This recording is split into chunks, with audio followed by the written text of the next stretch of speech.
What's up, everybody? Welcome back to the Evelyn R. Today I'm going to rank SB19. Let's get started. Every release before has been through Damn the their making. character. Oh, this is the concept. So, Okay. kapag ibabalik natin kung sino sila before and ipasok natin sa dam, Subtitle? sobrang nag-connect lahat. Not yet.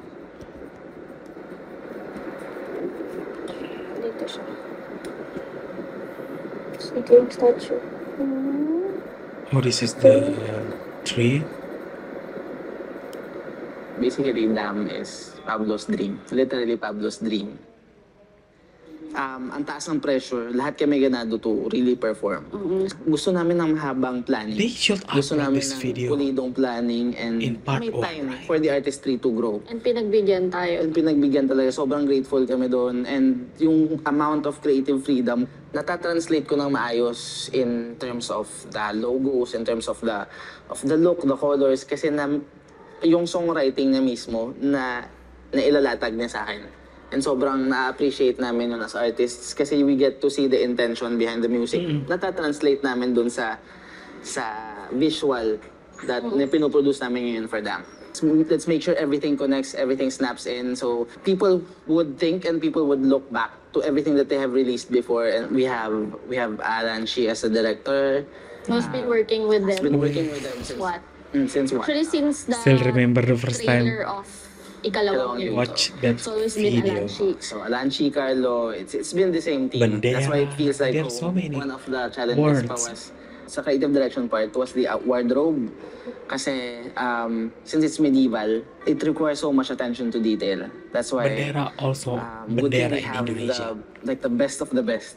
Like literally right now here, sila Miss Rain, sila Francis Libiran, sila Neric Beltran. Dun sa briefing pa lang, ang sabi nila is, ito na guys, welcome back. Kasi since tayo rin yung gumawa ng pagtatagpa.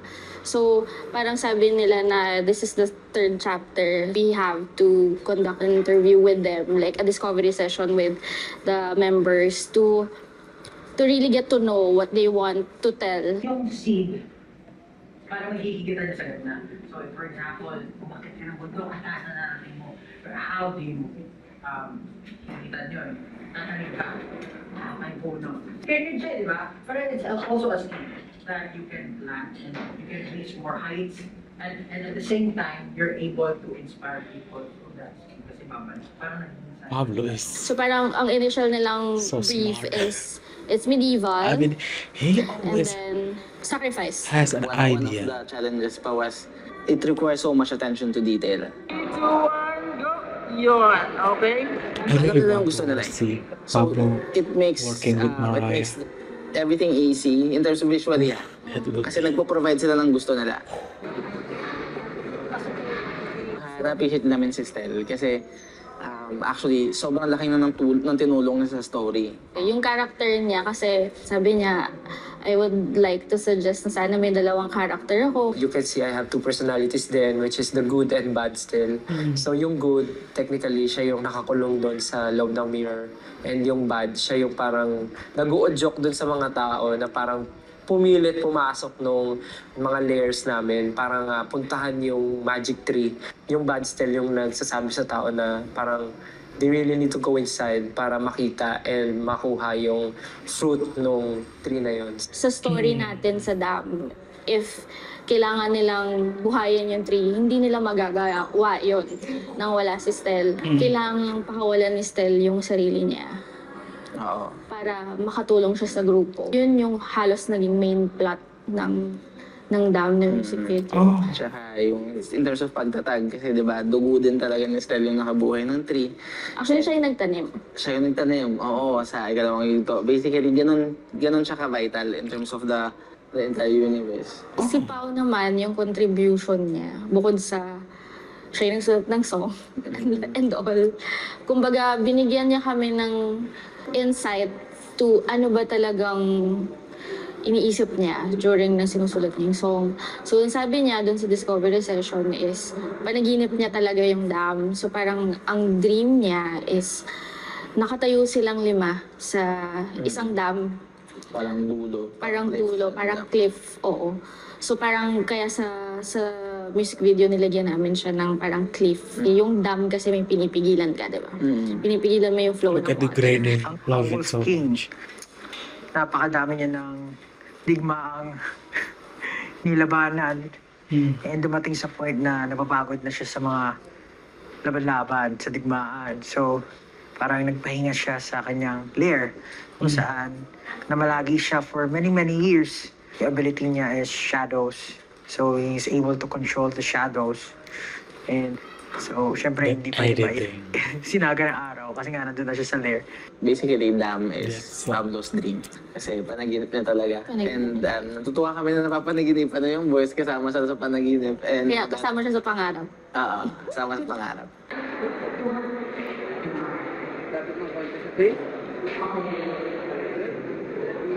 Ano yung napog yan? Laruan? And lahat dapat That's there. approve nila. Lahat dadaan sa kanila. So parang, alam mo yun, the moment na may na-approve na talagang lahat sila on board doon. Lahat Oh, na look at kami that. sobrang alam na namin yung creative brief by heart. Wow.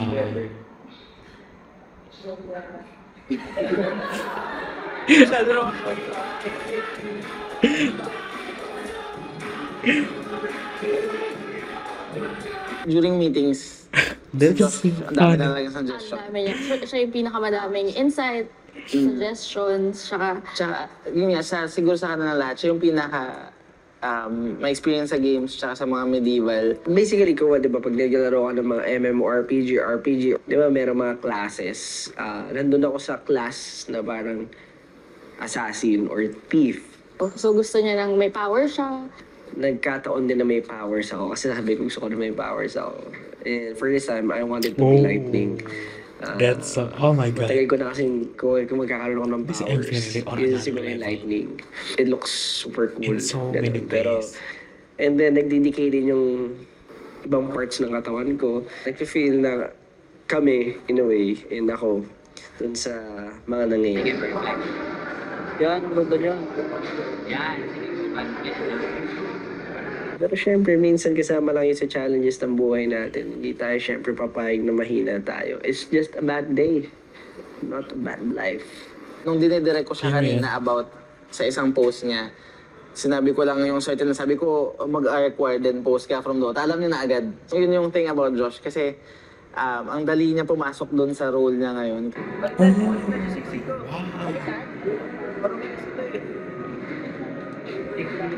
Tapos sa meetings din naman, usually kasi si Ken, ang dal-dal niya talaga. Tapos siya yung tumatayo. Tapos parang sabi niya, alam ko yan, alam ko yung reference niya, alam ko yung ganyan. Yung character ko sa music video is para siyang warrior and madami siyang pinagdaanan. He has a lot. One thing is parang troubled siya or anxious siya because of what happened sa war. So, that's why pag nakikita niyo sa music video, and that's why yung character ko naging ganyan is because he wants to protect the tree. And of course, yun yung goal ng group. Start mo sa iyo, comment yung mukha mo na. Okay. Sila Josh, si Ken, they know the material. Ultimo pati yung details ng book, sinabi ni Ken na mas maganda yan pag may mga metal parts, pag ganito yung writing. As in, lahat sila may inputs to that very detail. Si Jack kasi sobrang natutuwa kami kasi lahat ng ipoproduce namin, lahat ng ipaplano, ipapakita namin sa kanya visually, sobrang nagugustuhan niya, sobrang appreciative siya for it. And may inputs din talaga sila na what if ganito yung material na, what if ganito yung color. Magsasend talaga siya ng photo, magsasearch siya. Oo, as in real time, pag nakita niya, magsasend agad siya ng photos para lang to suggest. Hanggang makarating kami ngayon kasi I believe that the boys, SB19, alam nila yung gusto nila eh. So it makes everything easy in terms of visually. He represents the decisions of the group. Then Yung character ko naman dito sa Damn Music Video is very, sabi ko, me, very me. Kita niyo naman, nature, ganyan, halahalaman. Blind ako, pero I can see more than what the normal people can see. Parang ganun yung yung mensahe Still niya na one of my hindi lang favorite ako nakakita basta, but I can see what's beyond. And nakita ko nga kung ano yung solusyon dun sa problema, parang ganun. Ang role ko is yung character ko ay isang researcher. Yun, even though I'm blind, I can see what's beyond. Okay, let's focus. From the past projects, ito talaga yung pinaka hands-on sila. Kasi sa lahat ng meeting, they make sure na nandyan silang lahat. It's Hindi namin everything. naramdaman na sobrang The pina-prioritize na to. As in, sobrang binibigyan nila ng effort, binibigyan nila ng time. Basically, yung MV na to, ang taas ng value for them na they wanted to make they wanted to be as ambitious as possible. They wanted to be personal as possible. Sobrang naging madali because everybody is on board. As in, lahat kami it's on the same. Yes, As in, lahat everybody is kami on board. in one page. Sobrang ganda and sobrang happy ng boys sa kinalabasan. Everybody is on board. Yes. Damn, I learned so much. I learned a lot from SB19 vlogs, like the process, making a song, making an MV. Wow, I learned so much, and it's free.